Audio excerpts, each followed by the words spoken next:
Hello दोस्तों, नमस्कार। तो हमारी आज की कहानी है कैसे हुआ नारियल का जन्म, एक पौराणिक कथा। तो चलिए इस कहानी को हम शुरू करते हैं। हिंदू धर्म में नारियल का विशेष महत्व है।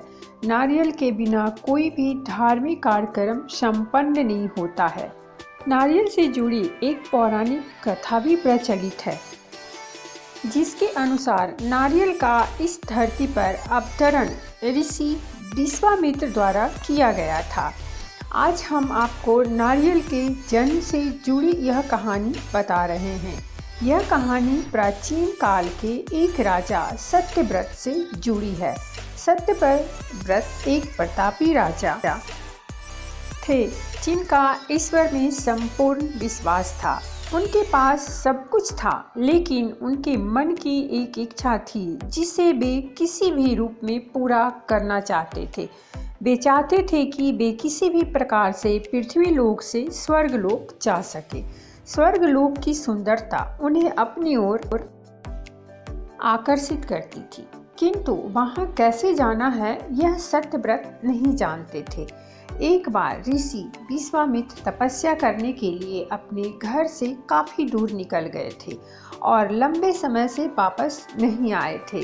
उनकी अनुपस्थिति में क्षेत्र में सूखा पड़ गया और उनका परिवार भूखा प्यासा भटक रहा था। तब राजा सत्यव्रत ने उनके परिवार की सहायता की और उनकी देखरेख की जिम्मेदारी ली। जब ऋषि विश्वामित्र वापस लौटे तो उनके परिवार वालों ने राजा की अच्छाई बताई। वे राजा से मिलने उनके दरबार पहुंचे और उनका धन्यवाद किया। शुक्रिया के रूप में राजा ने ऋषि विश्वामित्र द्वारा उन्हें एक वर देने के लिए निवेदन किया। ऋषि विश्वामित्र ने भी उन्हें आज्ञा दी। तब राजा बोले कि वो स्वर्गलोक जाना चाहते हैं। तो क्या ऋषि विश्वामित्र अपनी शक्तियों का सहारा लेकर उनके लिए स्वर्ग जाने का मार्ग बना सकते हैं? अपने परिवार की सहायता का उपकार मानते हुए ऋषि विश्वामित्र ने जल्द ही एक ऐसा मार्ग तैयार किया जो सीधा स्वर्ग लोक को जाता था। राजा सत्यव्रत खुश हो गए और उस मार्ग पर चलते हुए जैसे ही स्वर्ग लोक के पास पहुँचे ही थे कि स्वर्गलोक के देवता इंद्र ने उन्हें नीचे की ओर धकेल दिया। धरती पर गिरते ही राजा ऋषि विश्वामित्र के पास पहुँचे और रोते हुए सारी घटना का वर्णन करने लगे।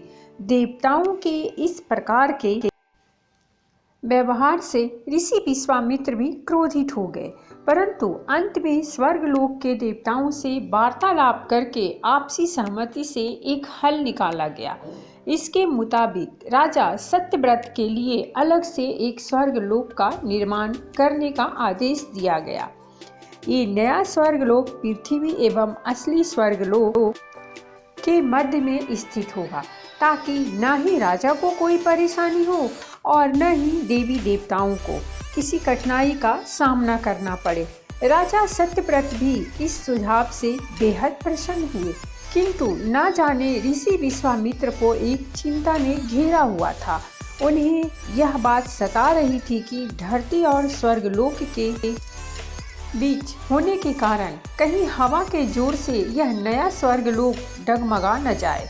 यदि ऐसा हुआ तो राजा फिर से धरती पर आ गिरेंगे।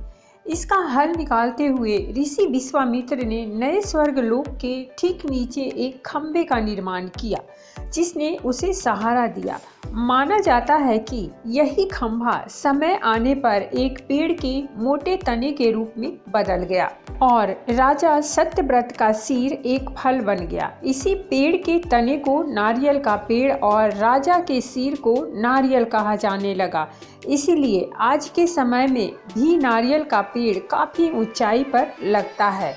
इस कथा के अनुसार सत्यव्रत को समय आने पर एक ऐसे व्यक्ति की उपाधि दी गई जो न ही इधर का है और न ही उधर का, यानी कि एक ऐसा इंसान जो दो धुरी के बीच में लटका हुआ है। तो दोस्तों, ये थी हमारी आज की कहानी। अगर कहानी अच्छी लगी हो तो प्लीज़ हमारे चैनल को सब्सक्राइब कीजिए, वीडियो को लाइक और शेयर जरूर कीजिए। कहानी सुनने के लिए बहुत बहुत धन्यवाद। मिलते हैं हम एक नई कहानी के साथ।